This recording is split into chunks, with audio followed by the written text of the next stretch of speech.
Good afternoon, everyone. I'm Kenyon Gleason, Managing Director of the ARTBA Transportation Officials Division. I want to welcome you to our session today, our opening session for LoTrans 2012. The ARTBA TOD is a proud charter partner of this year's virtual conference and to have helped plan many of the key sessions you will see over the next couple of days. The new Transit and Highway Investment Law, known as MAP-21, was signed into law by President Obama on July 6th. MAP-21 will have significant impacts on local transportation officials all across America. Fortunately, we have a panel with us today of ARTBA economic, environmental, and safety experts who will help break it all down and explain what it means for your agency. I'd like to provide you with some background on our three speakers, and then each will come to the podium for their own presentation. We'll start today off with ARTBA Vice President of Economics and Research, Dr. Bill Buechner. Bill is a Harvard-trained economist who has been with ARTBA since 1996. He conducts research and analysis on transportation construction industry trends, the economic impact of industry operations, and current and pending legislation and regulations. He also produces special industry surveys and studies in response to ARTBA's member needs and our overall mission. Prior to joining ARTBA, Bill was a senior economist for 21 years on the staff of the Congressional Joint Economic Committee, where he worked with members of Congress on a broad range of economic policy issues, including budget issues, Federal Reserve interest rate policies, federal infrastructure policies, labor force and job training issues, and government regulation. Our second speaker today will be Nick Goldstein, ARTBA's Vice President of Environmental and Regulatory Affairs. Nick has been with the association since 2004. He's responsible for the oversight and litigation of environmental and regulatory issues affecting the transportation construction industry. Nick manages the association's legal advocacy program, which has had 3 major legal victories in this year on the industry's behalf, including 2 before the Supreme Court on Wetlands and Clean Water Act cases. Nick also leads ARTBA's aggressive regulatory advocacy program. In the past year alone, the association has filed comments 30 times before federal agencies on proposed regulations impacting transportation development. Prior to joining ARTBA, Nick worked as an associate with the Washington, D.C. law firm of Van Ness Feldman and concentrated on environmental and energy regulatory issues. He's a member of the Massachusetts Bar, the District of Columbia Bar, and is a licensed to practice before the United States Court of Federal Claims and the Supreme Court of the United States. Our final speaker today will be Brad Sant. Brad is ARTBA's Senior Vice President of Safety and Education. He also manages the association's Traffic Safety Industry Division. Brad first joined ARTBA in 1998. He is responsible for safety and health issues, association education and training programs, grant administration, international affairs, and the Work Zone Safety Clearinghouse project. Prior to joining ARTBA, Brad served as the Director of Hazardous Materials Training for the International Association of Firefighters. From 1990 to 1996, he served as Assistant Director and Director of Safety and Health for the Building and Construction Trades Department, AFL-CIO. He earned his legal degree from Georgetown University here in Washington, D.C. Brad has served on a number of key federal advisory and professional committees, including OSHA's Steel Erection Negotiated Rulemaking Advisory Committee and the HAZCOM Work Group. He is a member of the Transportation Research Board's Committee on Work Zone Safety, and Brad leads ARTBA's participation in the OSHA Work Zone Safety Alliance. He is an accredited OSHA instructor for 10 and 30-hour outreach courses and speaks fluent Spanish. Now, before I turn it over to Dr. Buechner, I want to let you all know that if you have questions during any of the presentations, you can go ahead and just type them into the chat window that you see next to me on your screen. We will take your questions at the end of all 3 of the presentations. So go ahead and type them in there as we go along, and then when we get to the end, we'll take your questions and ask away of our presenters today. And so now it's time to welcome Dr. Bill Buechner to give his presentation first. Dr. Buechner. All right, thank you, Kenyon. I have been asked to start off by talking about the impact of MAP-21, the new highway bill, on local governments and local highway programs. There are four things I want to talk about here. Funding under MAP-21, program consolidation issues, the lack of earmarks in MAP-21, and then some of the provisions that will have an impact on local governments. Let me just start by saying that we have to begin with the unavoidable fact that the Federal Highway Program, from the beginning, has always been focused on the states. It is not a program that emphasizes issues that are important to local governments, local highways. The original purpose of the program, when it was first enacted almost a century ago, was for the federal government to share the cost of improvements to roads that are important to the national economy. And that's still the main emphasis of the program. And in fact, the law is clear that the 3 million miles of local roads and rural minor connectors are not eligible for federal aid. So that's the context. And having said that, though, there were some ways that local governments could receive federal highway funds under safety lieu and earlier laws through things like suballocation of some program funds, like the suballocations in the surface transportation program to by population. Things like set-asides, like the 15% set-aside in the bridge program for off-system bridges.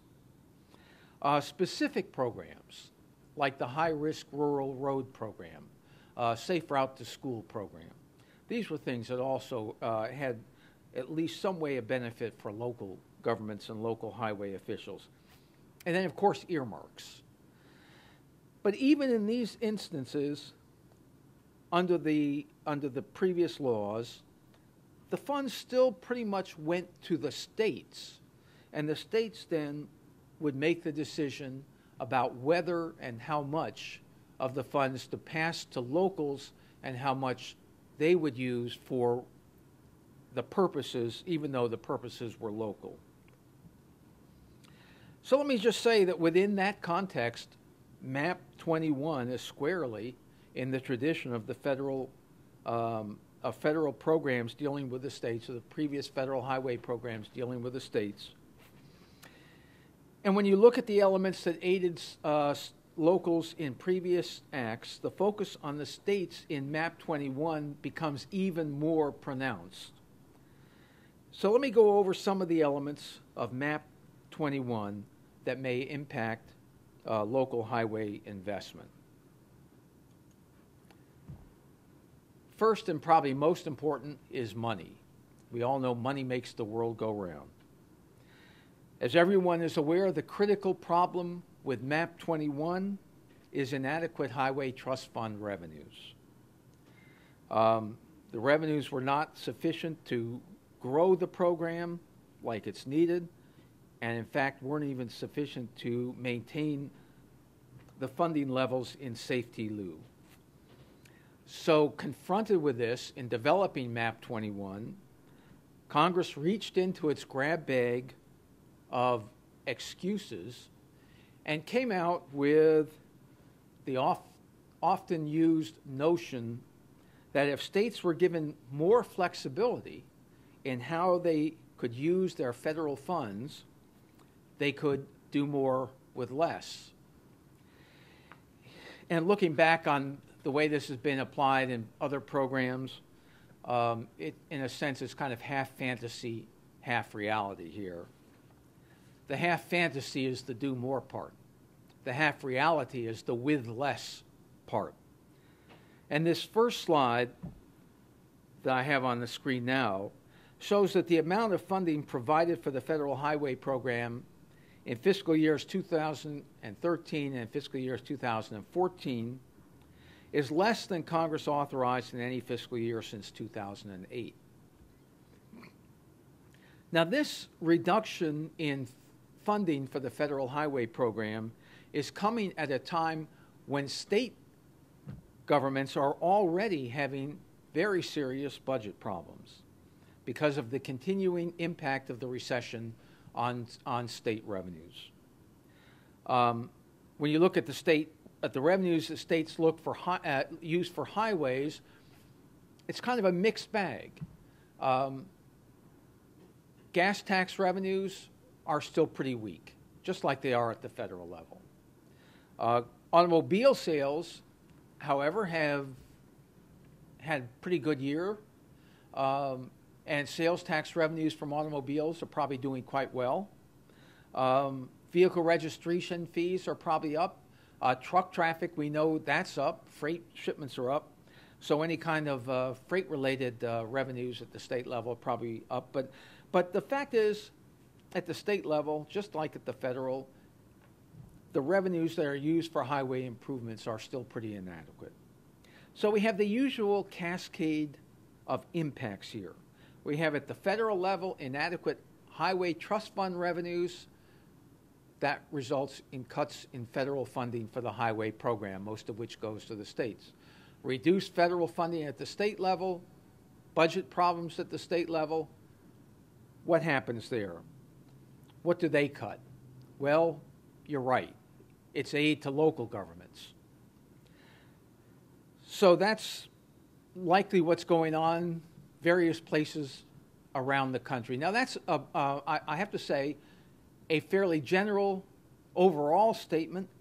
Not all states have been equally affected by the recession, and every state has its own unique process for sharing or not sharing federal highway funds with local governments.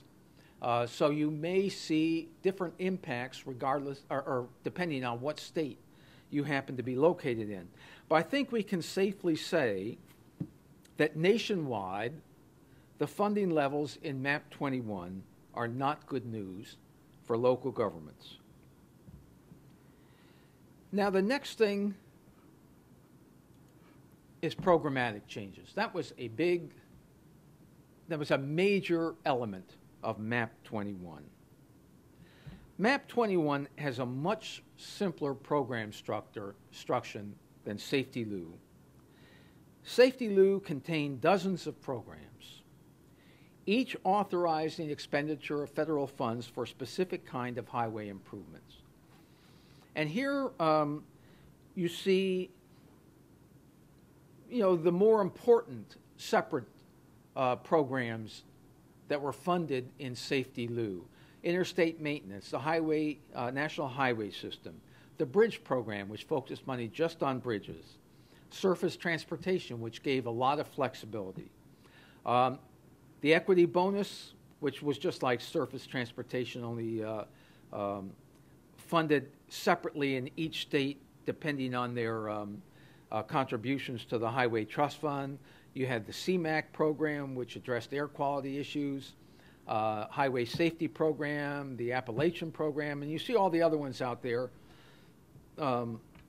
each of which received separate funding and has specific purposes. MAP-21 aggregates those into a much smaller set of programs that give states much more flexibility in how they use their federal money. Now, to show the way in which the Safety-Lou programs were collapsed into these much larger but smaller number of programs in MAP-21, we have a graph on page A9 of the MAP-21 analysis that ARTBA provided you in the middle of your one of your latest transportation builders, and you can look at that to see what money is going where.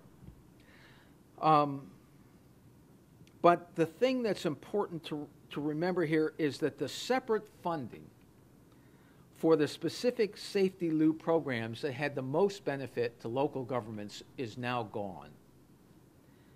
This includes funding for the High-Risk Rural Road Program, Safe Routes to School Program, the Recreational Trails and Scenic Byway Program, the Transportation Enhancement Programs, and others that provided benefits directly to local governments. In their place, MAP-21 transforms these into, quote, eligible activities, either within the STP program or a new category that is called transportation alternatives.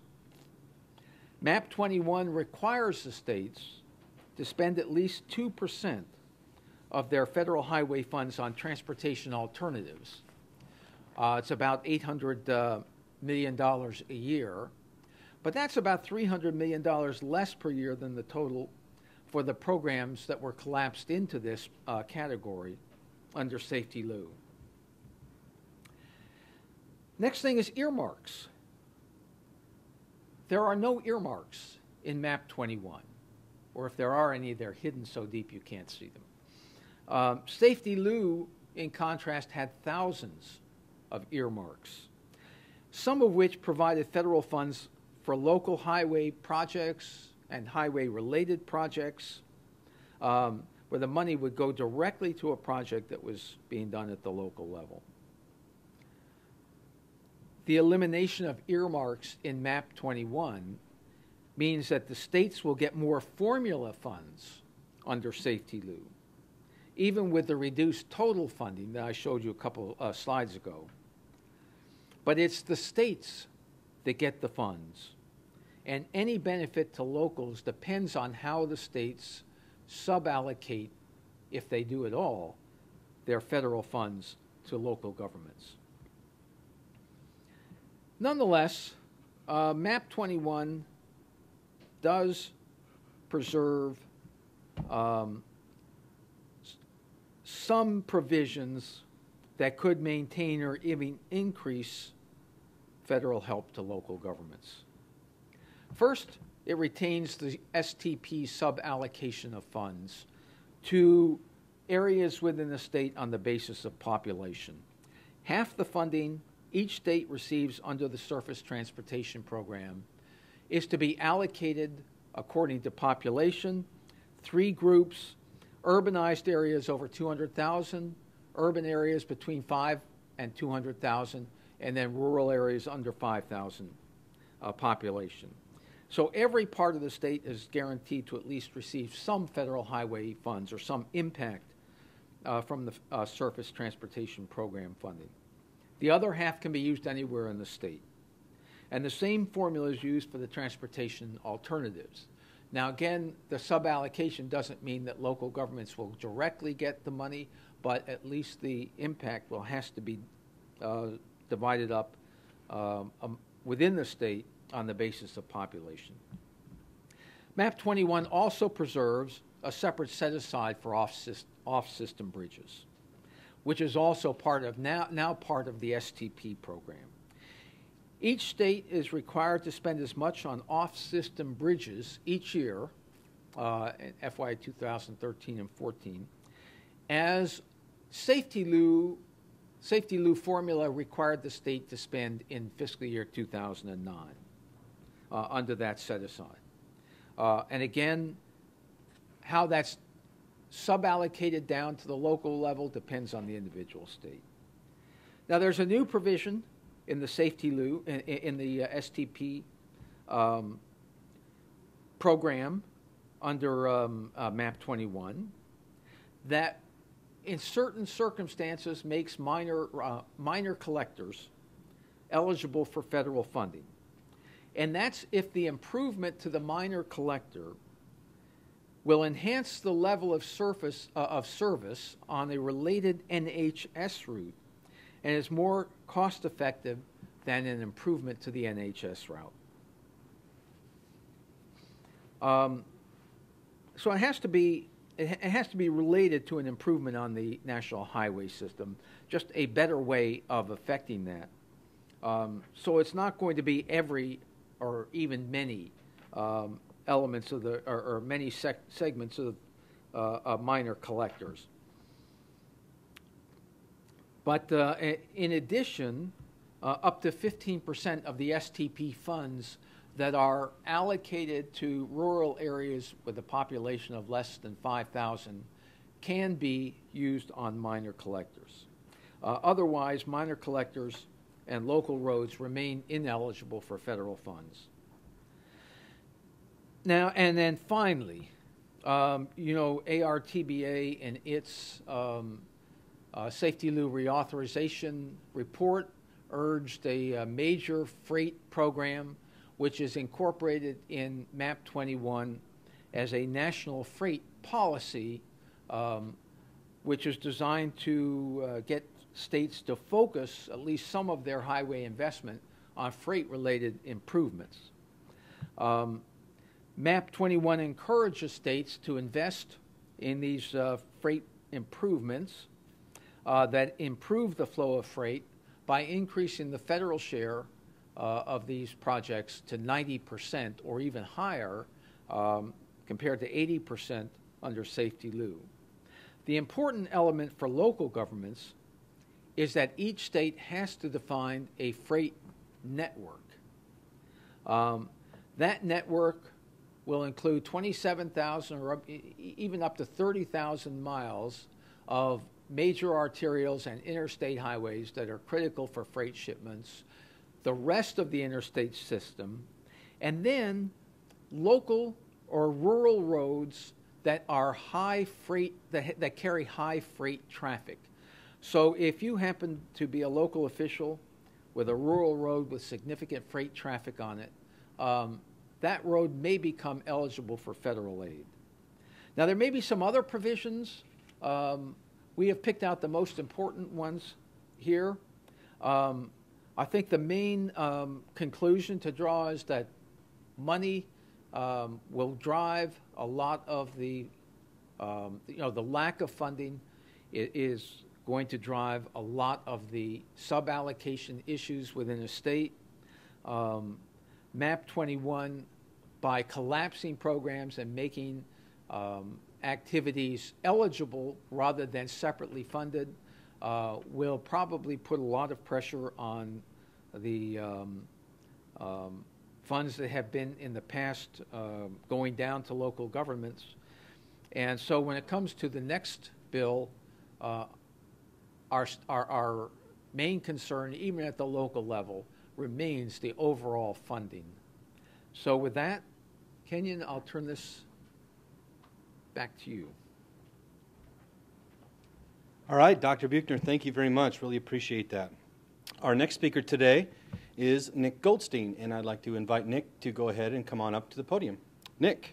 And by the way, before Nick comes up, actually, I want to mention to you, Dr. Buechner referenced a MAP-21 analysis that ARTBA put together, and it was sent out to many of our members in our Transportation Builder magazine. If you don't receive the magazine, you're not a member of ARTBA, there is a way for you to go ahead and get that analysis. We did post that in the TOD booth right here on LoTrans, so if you go to the TOD booth, you can find that MAP-21 analysis that Dr. Buechner referenced in his conversation just now. So again, now I'll turn it over to Nick Goldstein. Nick, welcome.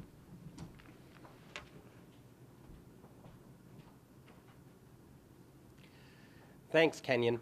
My name's Nick Goldstein. I'm the Vice President for Environmental and Regulatory Affairs here at ARTBA, and I'm going to be discussing some of the project delivery components of MAP-21.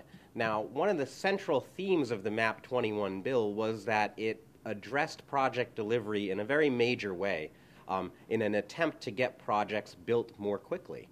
An average time for a project right now is anywhere from 9 to 19 years. And people on both sides of the aisle thought that to be a problem that needed to be addressed.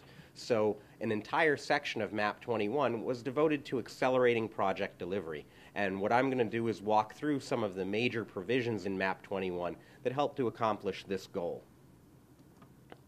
Now, just as an overview, MAP-21, again, a significant component of it was project delivery acceleration. And I think it's fair to say that it actually went much further in many areas than a lot of folks expected.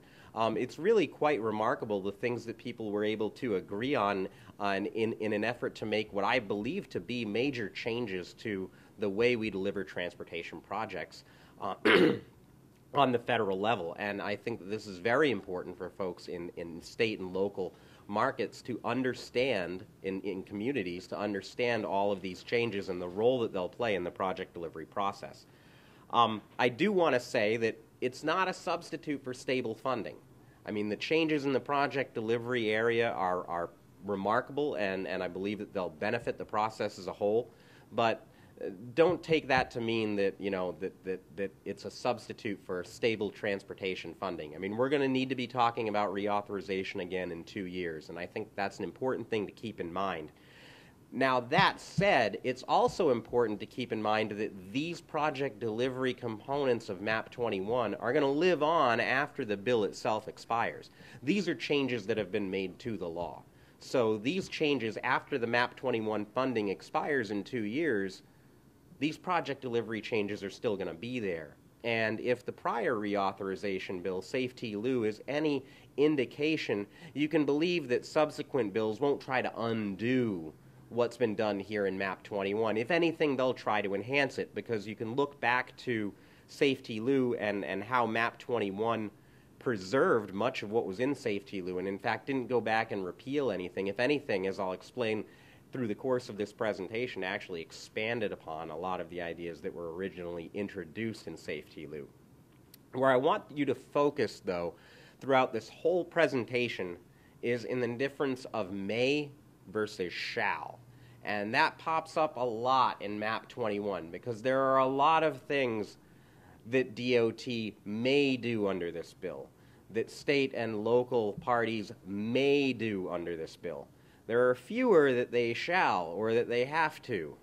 And I think if we're going to get the most out of this legislation, what we need to do is ensure that all of those mays function like shalls. In other words, when you're given the opportunity, we need to take the opportunity.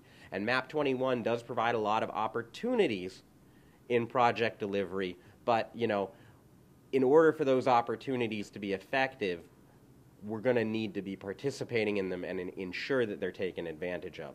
And finally, I do want to add, and I'll point this out throughout the presentation, that in a lot of these areas, these are recommendations that ARTBA has been talking about for a long time, for the better part of a decade, actually, and talking about fundamental changes to the project delivery process. So I'm going to be highlighting those areas where we've been talking about making these changes for a while here at ARTBA, and it's refreshing to see that the advice is being followed. Categorical exclusions.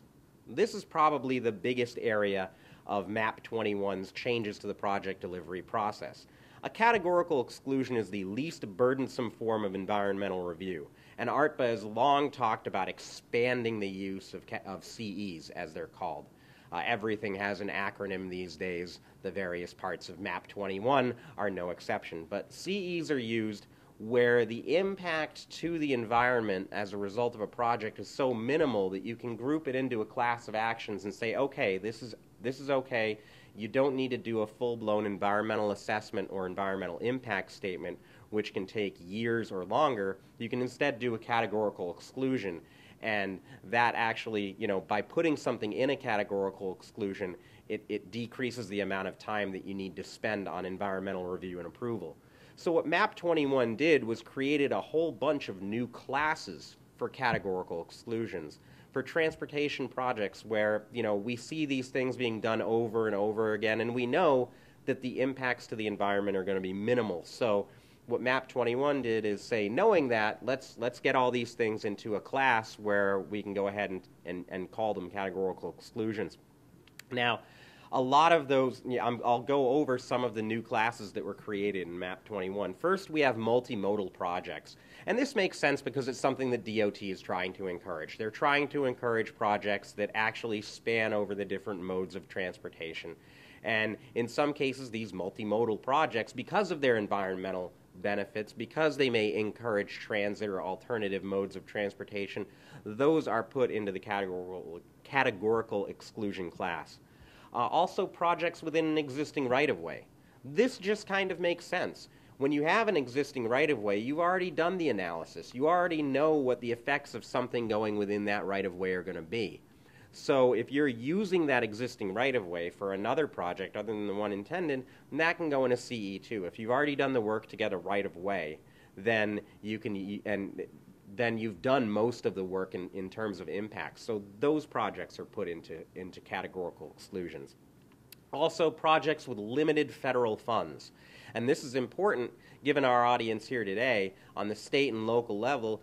If there is a project that you have, and I don't exactly know the particular cutoff, but projects that use very limited federal funds may also be eligible for categorical exclusion. So if this is something that's being done mostly on a state and local level, you may not have to go through the more burdensome federal forms of environmental review. You could go through the categorical exclusion process. Highway modernization and highway safety projects.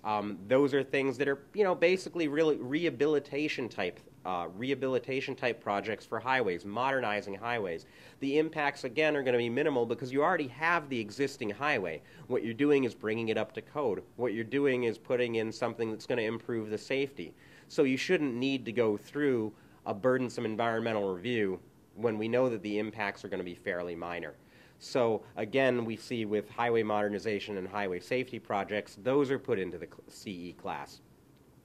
Bridge rehabilitation, same thing. Bridge rehabilitation, it's the exact same rationale as highway modernization and highway safety. You've got the existing bridge, you're doing a rehabilitation project. The environmental impacts are not going to be great or above and beyond what you've already gone through from building the original structure. So bridge rehabilitation projects are also CEs. And finally, and this is something that's particularly interesting because in past Congresses they've tried to make this a CE, but they haven't quite been able to find agreement on it until now, but projects damaged as a result of emergency situations. So for example, if a hurricane comes through and a bridge is destroyed by the hurricane, or portions of a road are destroyed by a hurricane, or some other sort of emergency situation resulting in the loss of a transportation improvement, that if you're rebuilding the same type of improvement and you start the rebuilding process within a given set of time, then that can qualify for a CE as well, because you're basically just putting back what was already there, so the impacts should be known. Moving on, we have another area of MAP-21, which ARTBA has been a big fan of, and that is new deadlines. Deadlines for things like permit decisions, deadlines for things like agency decisions, deadlines for various parts of the project review and approval process. This is important because when you look at the project review and approval process, oftentimes a decision will get tossed to a federal agency, and you don't know when they're going to give you back the decision that you want.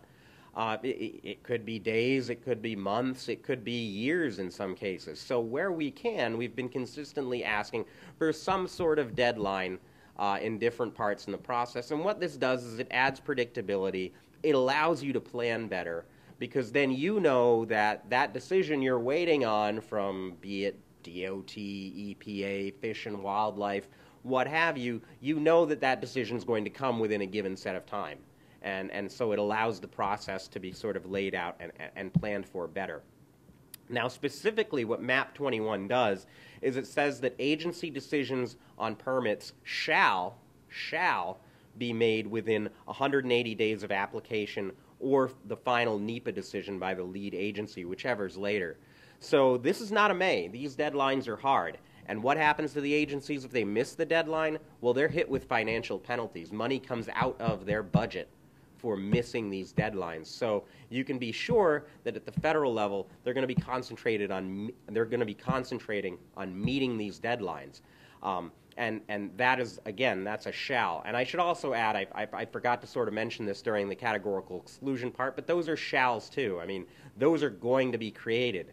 Now, taking advantage of them is going to be incumbent upon the project sponsors to make sure that you're applying for CE status, but those are also mandatory parts of MAP-21. Those are going to be created. Also, MAP-21 takes an existing deadline from Safety Lieu, which said that any lawsuit on an agency decision on a permit or a project had to be filed within 180 days of publication of a notice in the Federal Register. It shortens that by a month. So that goes from 180 days to now 150 days. And again, both of these reforms have been called for by ARTBA in the past. We've been trying to get deadlines wherever we can in the process, and we think that this is going to help improve the process by adding predictability to it. Also, MAP-21, moving on, what MAP-21 does is for the more complex projects, so those that aren't in your CE status, your categorical exclusion status, things you can't get in there, you have to go through the dreaded environmental impact statement. And those of you in the audience that have, and I'm sure many of you have, that have had to participate in an environmental impact statement know that these can be multi-volume, extremely long, they can take years, if not the better part of a decade.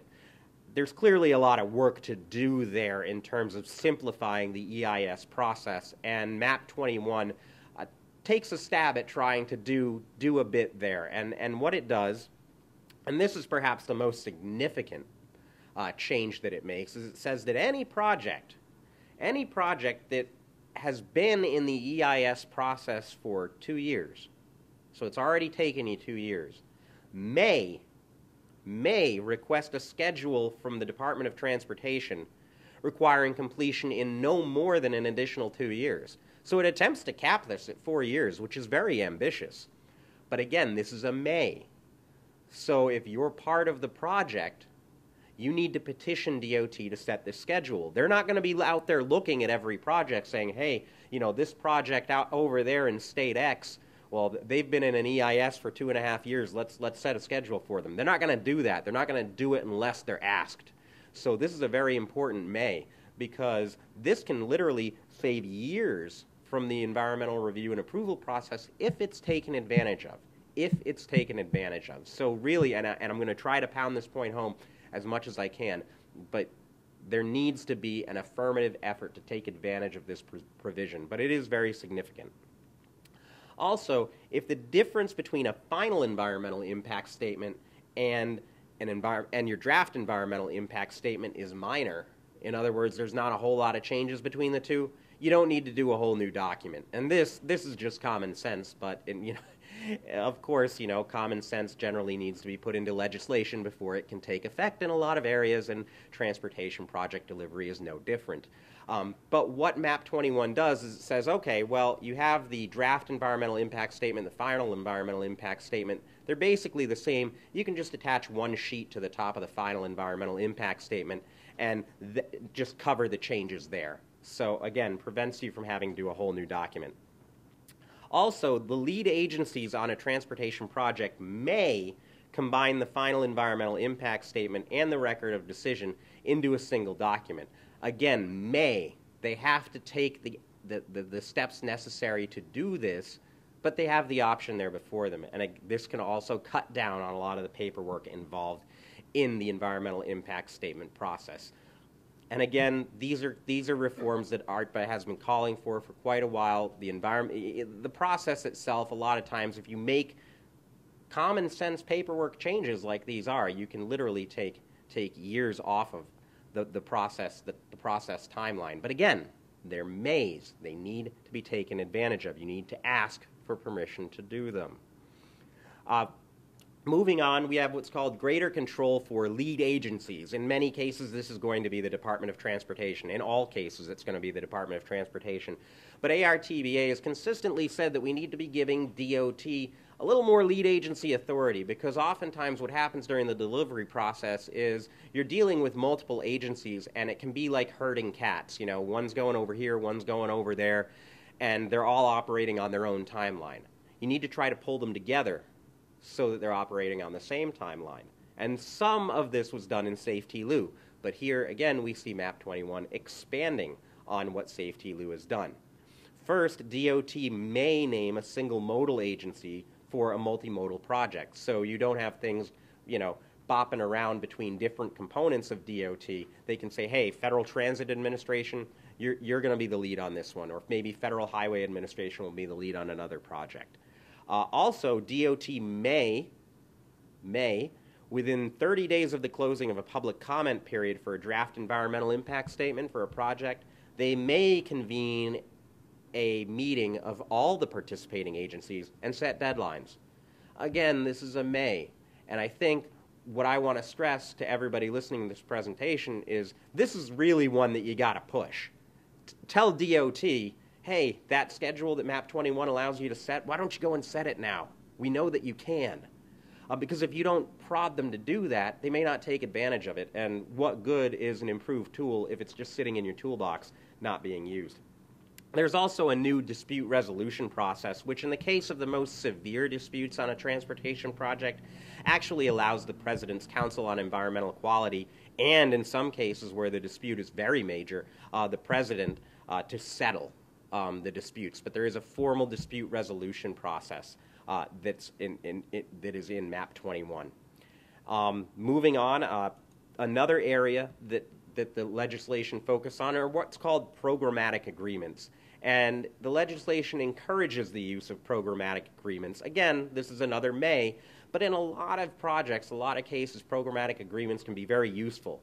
The shall part of the programmatic agreements is that DOT is going to proceed with a rulemaking talking about what these agreements ought to look like. And what a programmatic agreement does is it allows you to lay out all the requirements for a project, or in some cases, multiple projects, up front, so that there are fewer surprises throughout the process.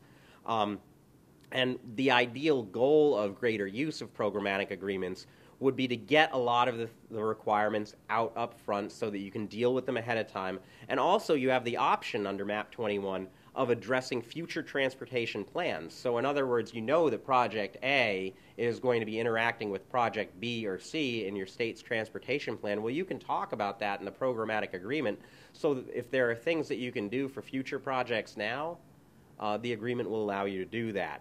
And also programmatic agreements can be integrated with subsequent transportation plans. So again, they're really trying to make the pieces fit together better here than they have in the past. Another area which we've consistently talked about here at ARTBA is the integration of NEPA, the National Environmental Policy Act, and transportation planning. The fact is a lot of the things that we do under NEPA also have to be done as part of the transportation planning process. So what you end up doing is duplicating work, unfortunately. So, you know, if you've already done this study over here during your transportation planning, but then NEPA requires you to do the same thing, well, why should you have to reinvent the wheel? If the information is still the same, shouldn't you be able to transfer it from the planning document right over into the NEPA document because you've already done the work? Sounds like common sense, but again, sometimes you need legislation before common sense can take effect. And I really think that this is an improvement here because it says, yes, you may do this. Now again, this is a may, so I think what's going to happen is, first of all, we're going to have to be very aware of what we've already done in the transportation planning process. Inventory that information. Know that it's there. That way, when it comes up during NEPA, you can say, wait a minute, I know that we have that here, and MAP-21 allows me to use it. So if we, and there are going to be, you know, this is something that's going to have to go through the regulatory process. Surely DOT will have some suggestions on how this is to be done, but the more that we integrate planning and NEPA, the more years we can shave off of project delivery. Oh, and also I should mention, before I move on to state delegation, I should mention that, and this is something more for the practitioners out there, but nothing in integrating planning and NEPA will subject the planning process itself to NEPA's requirements. That is specifically laid out in the legislation, and that's very important. Otherwise, we'd sort of have an endless circle of what was a requirement of what. But the planning process, even if you integrate it with NEPA, is not subject to NEPA. Moving on, state delegation, and this is sort of the final major part of MAP-21. State delegation was something that was started in Safety Lou, where the idea was to delegate the environmental responsibilities on the federal level down to the states, to say to the states, okay, if you think you can step into our shoes, please go ahead and do it, because you know your laws better than we do, and you probably know in a lot of cases the projects better than we do, and in most instances, you know, you're going to have the resources that we don't have. So it allows the states to step into the federal role. Under Safety Lou, it was a pilot program for 5 different states where it said, you know, you can take, basically, you could delegate all of NEPA in these 5 different states. Only one state took advantage of that, and that was California. The other states in the pilot program chose not to participate in it. What MAP-21 does is it opens it up to every state. Every state. There's no pilot program. Any state can do this. One of the concerns, though, the last time around under Safety Lou, was the issue of litigation, because the states were saying, all right, well, we're going to step into the federal role, but now we're going to be the target of all the lawsuits. We're going to have a lot of litigation costs to cover. We don't want that. There are liability issues here. We don't want to assume any of those. MAP-21 attempts to deal with that issue by saying that Surface Transportation Program funds can be used for litigation costs that are incurred as a result of doing this delegation. So it's an added incentive. It's saying, all right, well, there's this pot of money here. You can use that for the litigation costs if they come about. This is something that all states are going to have to take a look at and figure out if they want to participate in. In some instances, it may be very beneficial because the states themselves can then use their resources on their project on their own timeline. Another thing to consider, too, is if the state in question doesn't want delegation of the full environmental program, doesn't want to basically do all of NEPA, they can also just do it for the categorical exclusion process. So if your state or your locality has a number of particular projects, bridge rehabilitation, some of the others that I mentioned, perhaps then the route to go through delegation would be to just take over the categorical exclusion process. Finally, just sort of a mishmash of other things that are in the project delivery section, which I just want to quickly highlight. Sponsors may acquire property pre-NEPA. Again, this is a may, but if there's property out there to be acquired for a project, that can be done before NEPA. There are a couple of qualifications there. It must have no significant environmental impact, and acquisition of the property can't affect the alternatives analysis. So in other words, you can't say, all right, well, because we went out and got that property before the NEPA process, we now can't consider alternative 1, 2, or 3 because, hey, we already bought this property here. So as long as those two conditions are met, this is something that project sponsors may do. Also, states may provide their own funds for federal reviews.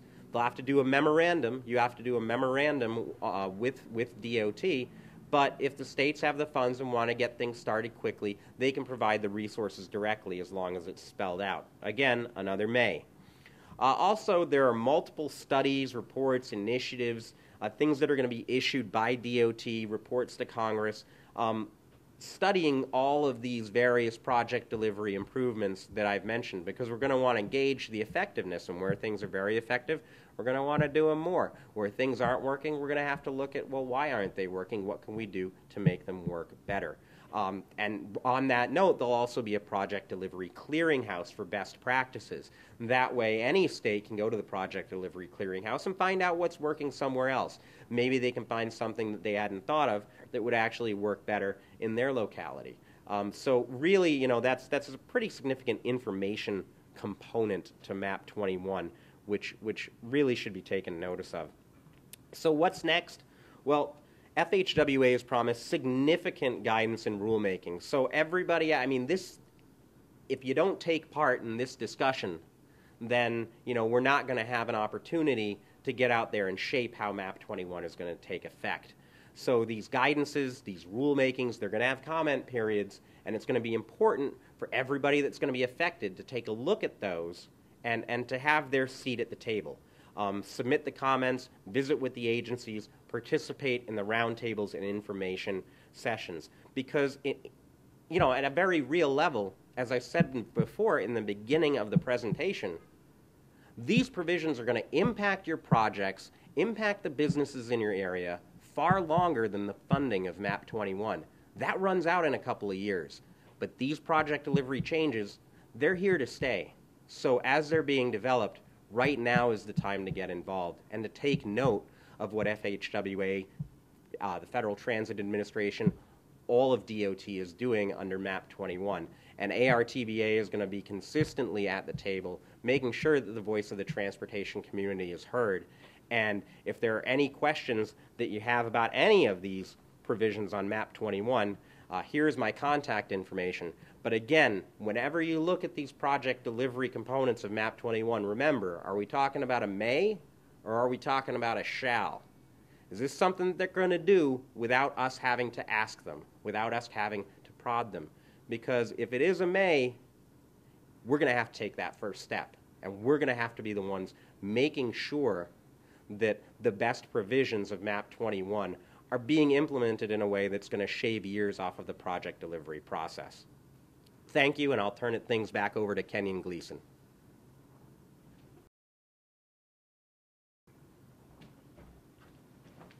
All right, Nick, thank you very much. I really appreciate that. As you can see, folks, there are a lot of policy implications to the MAP-21 legislation. Much of the conversation that's been happening in Washington and really around the country has been focused on the financial aspects of MAP-21. And of course, MAP-21, from ARPA's perspective, does not get us to where we need to be in terms of funding infrastructure investment in this country. And ARPA, with its partners, will be working toward finding ways to encourage Congress to put more money into the system and more money into the program so that we can do the things that need to be done in our national infrastructure network moving forward. And ARPA's actually put together a task force called Trans 2020, where we'll be inviting our members to come in and offer us opportunities to put together solutions that we'll be sending to our leaders on Capitol Hill. And so be watching for some of the details to come around that in the coming months. And now, to talk about some of the safety provisions and other important information in the MAP-21 legislation, I'd like to invite Brad Sant to come forward and share with you his thoughts. Thank you, Kenyon. You know, we've heard a little bit about some of the policies in MAP-21, particularly the funding that was not terribly exciting. The difference from that is the safety provisions, and the safety program, particularly the Highway Safety Improvement Program, was significantly changed, and the revenue was almost doubled. And we'll talk a little bit more about that, but this bill gave some major emphasis behind the safety programs. And it deals with everything from protecting workers to what we're going to do on the highways to coordinating what happens between the Federal Highway Administration and the NHTSA, National Highway Traffic Safety Administration. So the two groups are much more coordinated and more organized, but we'll talk about all those in a little bit more detail. As far as major themes go, the bill does protect workers. It's looking at protecting and strengthening the highway and public transportation systems, and it's doing more coordination and making sure that decisions are made based on better data. So to begin with, let's look at the highway worker safety provisions. This is embellishing and building upon what's happened in previous bills. We had Subpart K and Subpart J and other provisions in the MUTCD that have changed over the years that have started to look more heavily about how we protect workers on the roadways. In this bill, MAP-21, we're seeing that now the Secretary's been directed to issue regulations that will cover ensuring that there's positive protective measures that are used to separate workers from motorized traffic in certain conditions. And by and large, what we're looking for is situations where workers cannot escape should an errant vehicle come by, such as in bridges and tunnels. And so in those situations, there will be regulations that require positive separation. Also, we're looking at provisions that will require longitudinal barriers. So actually provisions that will talk about when those positive separation, a barrier should be used, and again, on what kinds of traffic. And usually those conditions are high volume roads where you're less than a lane width away from traffic, etc. But anyway, provisions are very specific, and we'll be looking for regulations and want to be engaged as Federal Highway begins to develop regulations to implement this law. And finally, there's more specific regulations, again, building upon what happened in Subpart K as a result of Safety Lou. We're looking at making sure that when there is positive separation and devices are used for that, those are paid for on a unit price basis, unless perhaps that conflicts with other types of innovative contracting, CMGC, design, build, etc. But again, greater emphasis on highway worker safety. Also, several programs have been continued. They've been successful programs related to work zone safety, and Congress directed Federal Highway to continue to move forward with these programs. We here are very pleased to see that funding is continued for the Work Zone Safety Information Clearinghouse. And the other part of this conference is the best practices in work zone safety, and it's the clearinghouse that provides that part of the conference. So we think there's some valuable resources there. Likewise, the work zone safety training grants have provided a lot of great information, and funding is again available for those. Finally, there had been some discussion related to the manual and uniform traffic control devices, and probably disagreements among certain parties about what takes precedence. Is it engineering judgment, or is it the provisions in the MUTCD? And here, Congress tended to resolve that debate by putting in some guidance that's saying that the Secretary, again, shall issue guidance within 90 days to clarify that the MUTCD should not be considered a substitute for engineering judgment. So again, a strong emphasis on case-by-case situations and the use of engineering judgment and the priorities there. All right, let's get to the Highway Safety Improvement Program, which is probably the core safety infrastructure program in MAP-21. And again, this program was grown dramatically by about $1 billion to 2.4, so again, almost doubled. The program, by and large, retains its current structure. It's not changed dramatically from what it was in the past, though some programs aren't called out or there aren't specific set-asides, but we'll talk about each of those in detail as we go through. But again, dealing with things like the highway grade crossing, rural roads, targeted injuries and numbers and goals, all those are part of those. And again, strengthening the linkages between what happens in the Highway Safety Improvement Program and NHTSA programs. So let's take first a look at the State Highway Safety Improvement Program. And so the main provision here, again, what the government is trying to get at is that decisions need to be made based upon good data. So how we're going to prioritize our programs, how we're going to set goals, how the state's going to go about improving safety on the roadways must be data-driven. And so there's data collection, analysis, and integration in these types of programs. Again, part of the kind of data system that the states are required to set up will look for like identifying hazardous locations and sections, certain elements of the roadways that are hazardous.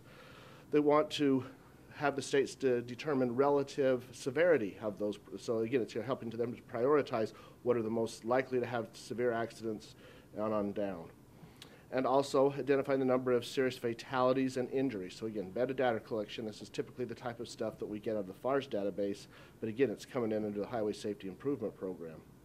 And then again, it's not just throwing out a shotgun approach to what kind of things are going to really help improve safety, but they want the states to seriously consider which projects are going to have the most bang for the buck. How do you maximize your opportunities to advance safety through using the Highway Safety Improvement Program?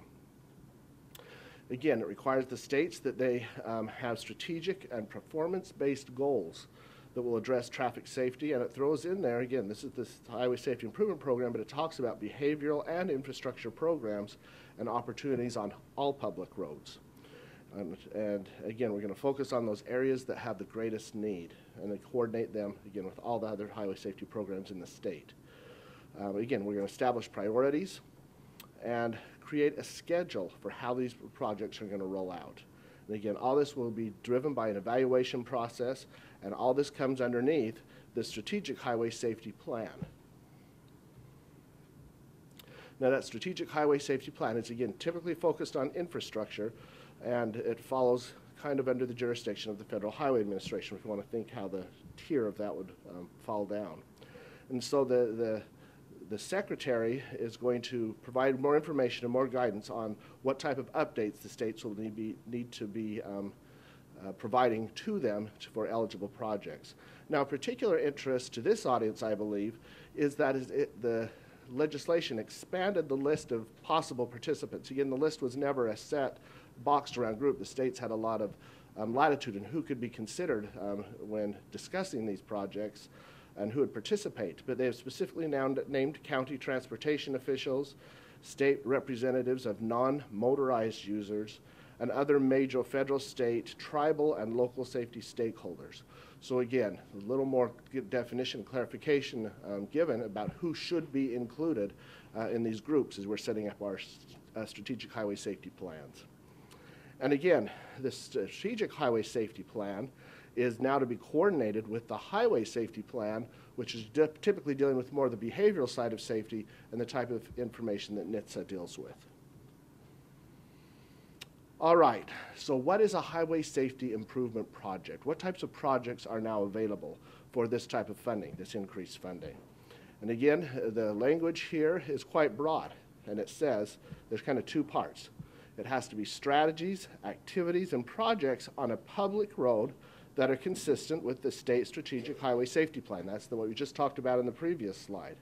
So it's got to be consistent with those. It's strategies, activities, and projects, and it has to correct or improve a hazardous road location or feature. Okay, so we're talking about physical geometrics of the road, or, and this is a key provision, addresses a highway safety problem. So this is where perhaps funds could be moved from this program. It could have addressed things dealing with behavior, as we saw earlier. Again, it's not really clear what is going on here, and we're looking to the Federal Highway Administration and the Department of Transportation for more guidance on how they're going to interpret this language, but it's a little bit vague here, and so it raises some questions about how these funds can be used and what kind of programs they can be used upon.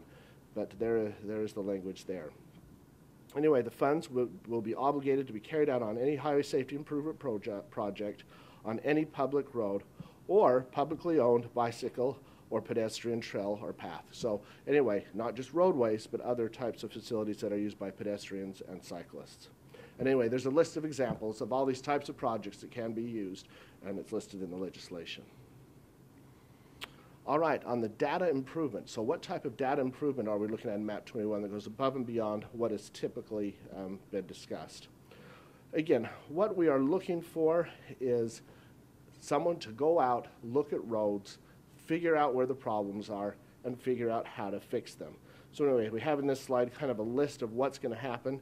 You want a base map of what's going on all the roads, safety data collection, a way to maintain and store data, to analyze it, analysis tools to look at roadway safety, and then analytical use of that data. And so, again, this requires an inventory, and there will be a model inventory of how one goes about establishing all this data. And the Secretary has been mandated to come up with this model inventory of the types of elements that a state or a county or someone should look at when they're doing their inventory. And again, they want to ensure that the states adopt and use some kind of a subset of this data, this recommended data. When we're talking about coordination with the NHTSA programs, what the legislation is looking to do now is to ensure that the state looks at its highway safety plan, again, the NHTSA, the behavior programs, and it's coordinated with the state strategic highway safety plan, the federal highway side of the office, or the more physical structure of the road. And again, what they're looking for is a kind of a coordination between the data sets. And so they're collecting the same type of data. There's one effort to reach out, collect data, and it's coming in a uniform way. And that the performance measures, how the roads go about performing and the kind of safety improvement we see is a coordinated information between the highway safety program and the strategic highway safety plan.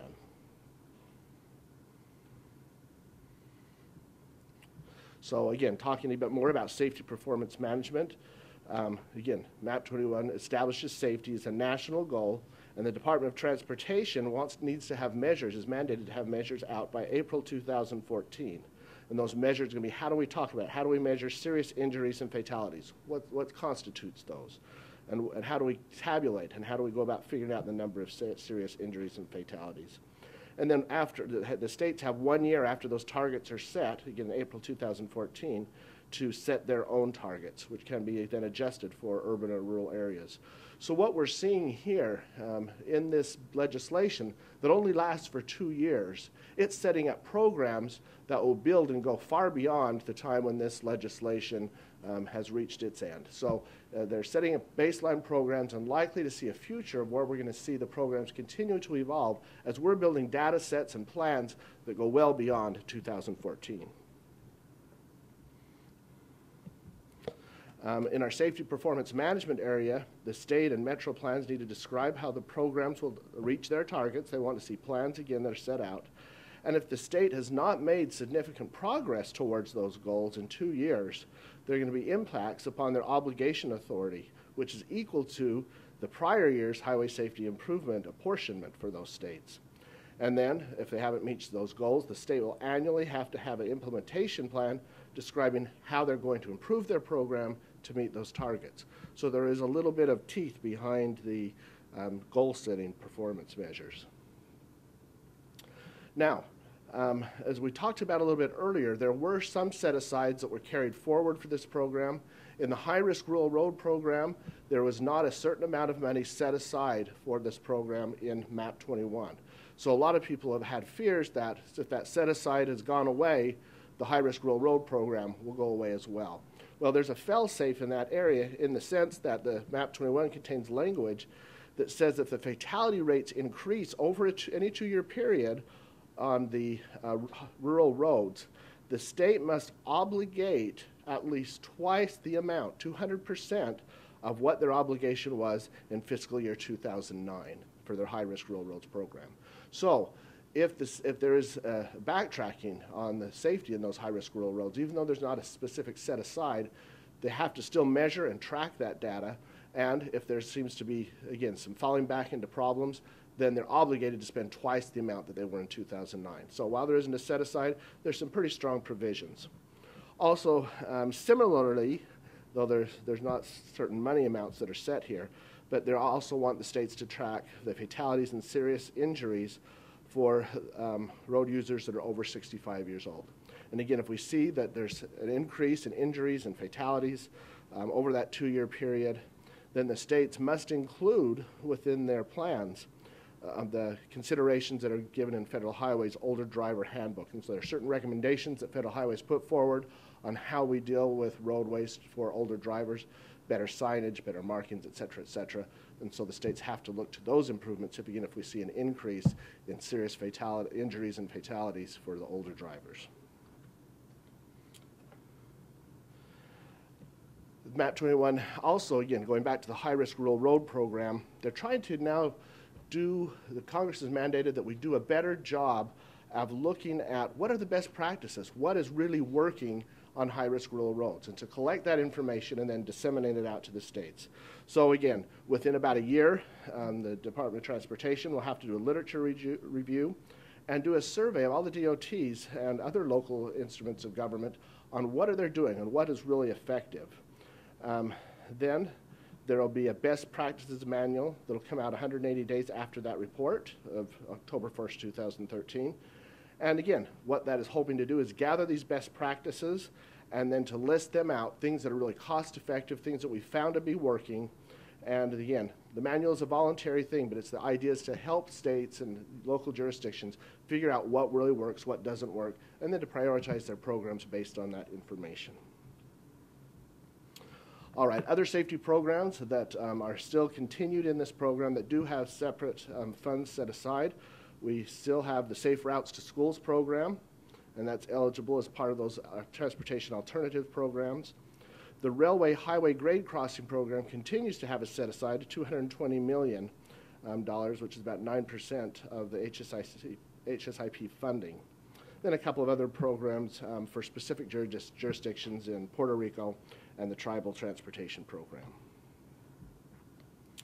Now looking a little bit to the NHTSA side of the table and what's happening there with safety, and looking at what's happened with the behavioral safety programs, there's been some significant changes in that area. This side didn't receive the significant increase that the Highway Safety Improvement Program received, but there was a slight increase in that funding. Also, what the Congress has done is combined a lot of separate programs into just 2 remaining programs. So there's been a lot of consolidation and simplifying the grants programs. So the Section 402 program will continue, and that's the State and Community Highway Safety Grant Program, and that's funded at about $235 million per year for the 2 years that the legislation covers. Section 405 was the most significantly altered, and that's the National Priority Safety Program. In that one, there's about $265 million for fiscal year 2013, and a little bit more, $272 in fiscal year 2014. For those 405 programs, that was divided kind of into 6 tiers for which funding is available. And again, those are occupant protection, traffic records, impaired driving, motorcycle safety, distracted driving, and graduated driver's licensing. So all these various programs have now been consolidated. And for a state to receive funding for any of these programs, they have to reach certain benchmarks and certain levels in their program. So again, even eligibility for this funds requires that the state meets those baselines that are laid out there. And again, the focus here by and large, is on performance. It's not just funding programs or saying we're going to do things. We want to actually see through this legislation, according to Congress, that we're looking at data, our solutions are data-driven, and we want to see outcomes and changes as a result, and we're going to measure those by the data that's required. So the states must report on their safety performance, and those measures, again, were developed in 2008, kind of a program that was done between NHTSA and the Governor's Highway Safety Association. The state safety resources must be directed towards measures, and it's evidence-based, so you've got to show that you can do it based on data that's coming out. And again, for these 402 and 405 programs, the dates have changed for those grant applications, and again, that's now due by July 1st. So that's a quick overview on those programs. So again, there's a quick overview of highway safety, both on the infrastructure side and the behavioral side, and I look forward to answering any questions that you may have. Thank you. Back over to you, Kenyon. All right, Brad, thank you very much. Well, that wraps up the 3 presentations we had for you today, and as you can tell, a lot of information in MAP-21, a lot of details, and of course we did cover much of the main focus of MAP-21 in that analysis we talked about earlier, and again, that is available in the TOD booth in the exhibit hall. So if you're interested in that summary, please do go there and check that out. We do have time today for just a few questions. If we don't get to your question, I know that probably a number of you have been typing those in as we've gone along today, but if you have questions beyond today, or if I don't get to your question, just know that all of these folks will be available for you for about 30 minutes following this session in a live networking chat. And so even if I don't get to your question in this session, hang on with us. Join the chat session. There will be a little icon that will pop up here on the screen, and you can go ahead and click on that, and it'll take you right to that chat session. So you can talk to Dr. Buechner, to Nick, or to Brad to ask them any further questions you might have. Now, our first question, though, that we did get is for Nick, and the question is from Noah. Nick, Noah wants to know, what can state and local governments do to take advantage of all the project delivery options that are available in MAP-21? Sure, Kenyon. I think there are a variety of different things that states and local governments can do to take advantage of MAP-21. The first, as I mentioned at the end of my presentation, is be involved in the process.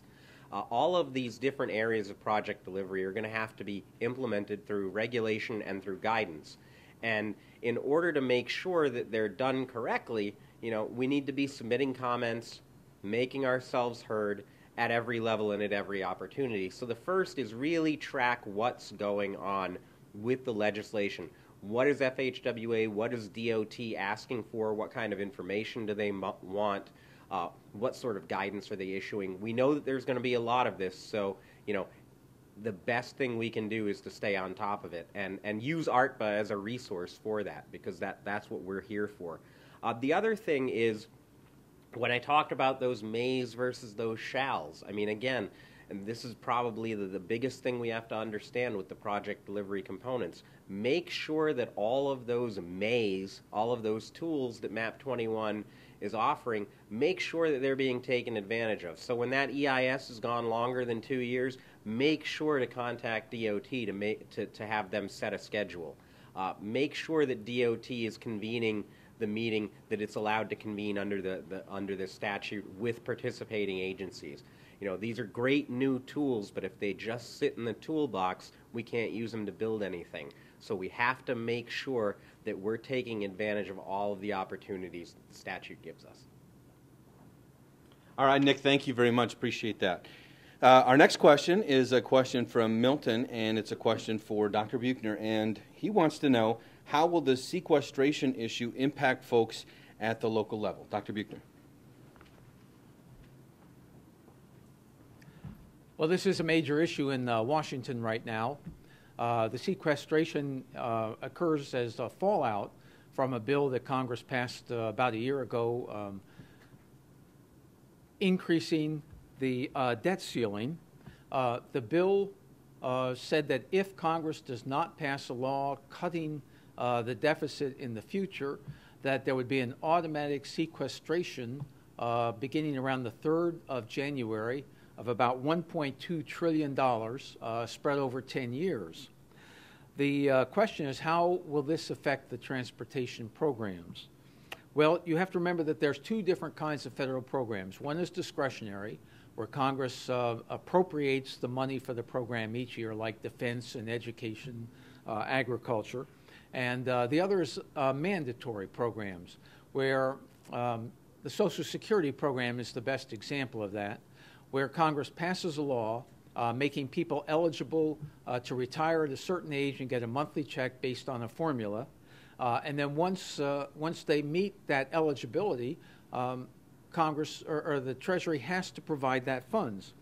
You can't cut mandatory programs unless you go back and and change the original law. So a sequestration applies primarily to discretionary programs. Now, discretionary programs are those that are funded through appropriations. Well, the transportation programs are funded a little bit differently. The money comes out of a trust fund. The funds are called contract authority. They're provided through the authorizing legislation and automatically dispensed to the states on the first day of the fiscal year, even if there isn't an appropriation bill. The obligation of these funds is subject to an obligation limitation, but again, that's not an appropriation. And once the states and the other recipients of federal highway funds, and I'll show you what else this is, obligate those funds for a particular project, the Federal Highway Administration has to pay the bill. So it has a lot of mandatoriness about it. So in the sequestration project, in the sequestration process, here's what's exempt. Most of the federal highway program is funded through contract authority with an obligation limitation. That's not going to be sequestered. The Tiger grants are appropriated, and that probably will be sequestered, will be cut. Transit, the formula funds, the bus funds come out of the trust fund, and they will not be sequestered. The New START program, the construction program, however, is appropriated, and so that will be subject to sequestration. In the airport program, the airport improvement funds come out of the trust fund. Anything else that comes out of the trust fund will not be cut. The salaries, though, for the federal air traffic controllers are appropriated, and that will be subject to the sequestration. So as far as construction is concerned, highways and AIP will not be subject to the sequestration. New starts would be. So that's pretty good news. The things that will be cut by the sequestration are really not of great concern to us as an industry. The bad news, though, is that when Congress does consider alternative legislation to avoid this sequestration, everything will be on the table. There's no prohibition at that point for them looking at the highway and transit and airport programs as part of the solution to that. So we still have to be very careful about how this process plays out for the programs that are of interest to us. Now, Congress right now is working on a 6-month continuing resolution, which in effect will continue to fund the government at the fiscal year 2012 level through March 30th of next year. So the issue of the sequestration will be postponed a bit, give Congress a little bit more time. But again, we have to be very careful that whatever alternative they pass, if they do pass one, that we continue to protect the transportation investment programs. Kenyon? Dr. Buechner, thank you very much. Our next question is a safety-related question, so I'm just going to go out on a limb here and assume that's for you, Brad. So the question's from Julie. She wants to know why the law says the MUTCD should not be considered a substitute for engineering judgment. Brad. Thank you. I'm not sure I can answer that directly as to why Congress said that. Simply to reemphasize something I believe I said earlier in my presentation. There's a group called the National Committee on Uniform Traffic Control Devices, and this group meets formally twice a year, and again, a lot of work goes on even in between those formal meetings. And what the group does is it's comprised of people from all over the industry, public officials, private sector folks, etc., who are trying to come up with model legislation of what the MUTCD should be about. There's been a lot of debate within that group and perhaps in other circles about what trumps. Are the requirements of the MUTCD the final say, or should an engineer, a traffic engineer who has a different interpretation of what would be the best way to implement traffic control in some format, have the final say? And again, Congress seemed to step in here and say, look, it's at the end of the day, we want an engineer's judgment to be the final rule, because perhaps what their consideration was, and I don't know what necessarily went on the Hill, but I would surmise that they're saying the traffic engineer can look at a lot of the variations that's going on a certain project or on a certain roadway and have a lot more things to consider, whereas a law just simply looks at a set of conditions that they interpret, and it doesn't have any ability to be flexible in that area. I might just add here too, Kenyon, that again, the recommendations of the National Committee that go to Federal Highway are not binding. Federal Highway will take a serious look at what the National Committee has recommended, and then it will move forward on its decisions on how it's going to change the MUTCD. And there's been a lot of discussion recently about what the MUTCD will look like in the future, with some pretty significant changes likely on the horizon. So stay tuned for that question. All right.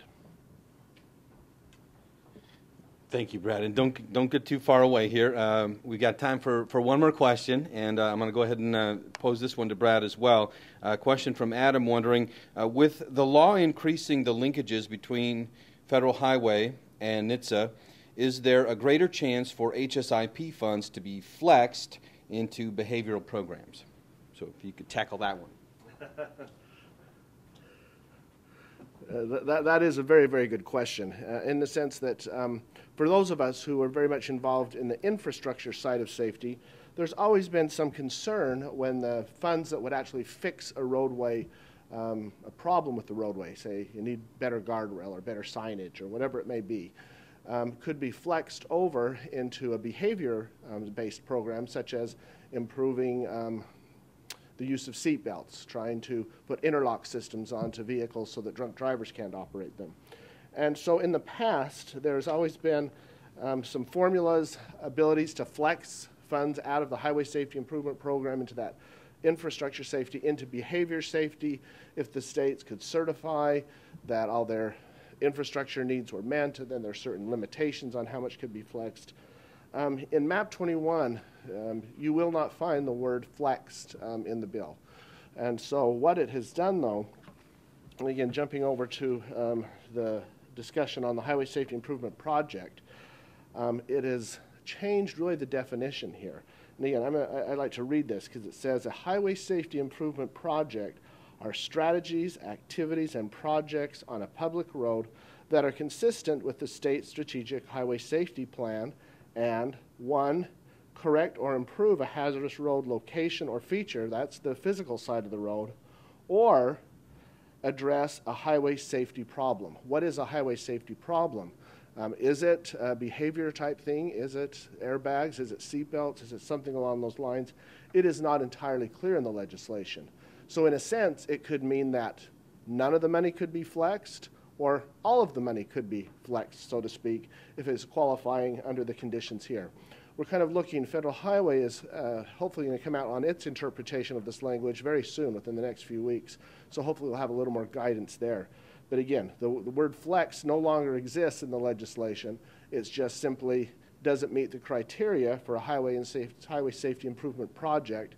And as I read the language, address a highway safety problem, that's kind of vague. So I couldn't definitely answer that question, but it could go either way.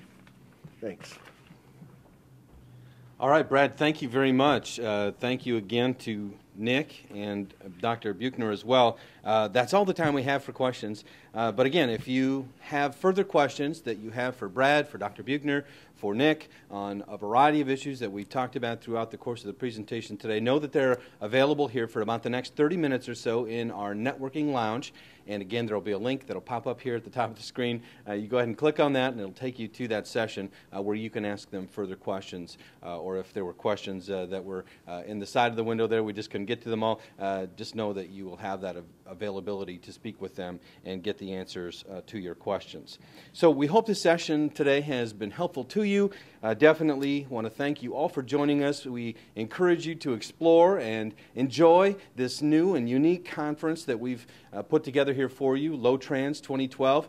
We think it's a spectacular new environment for offering a lot of folks an opportunity to get access to information, education, and training in a way that it doesn't cost you a whole lot of money. So if you have friends, colleagues who'd like to still register for Low Trans 2012, you can still do that. Just go ahead and send them a copy of the link, send them the website address, encourage them to get registered, and they can still take part in the sessions yet today or even sessions tomorrow. And then, of course, these sessions will live on. So if you saw something throughout the course of this presentation or some of the other ones that are on the website, know that those will all be available for you moving forward, and you can have access to that throughout the next number of weeks. So send a note to your friends, get them registered, and they can go ahead and get access to all of this information too. I guess that's it. Hope you had a great time with us today, and I hope you enjoy Low Trans 2012. Best wishes.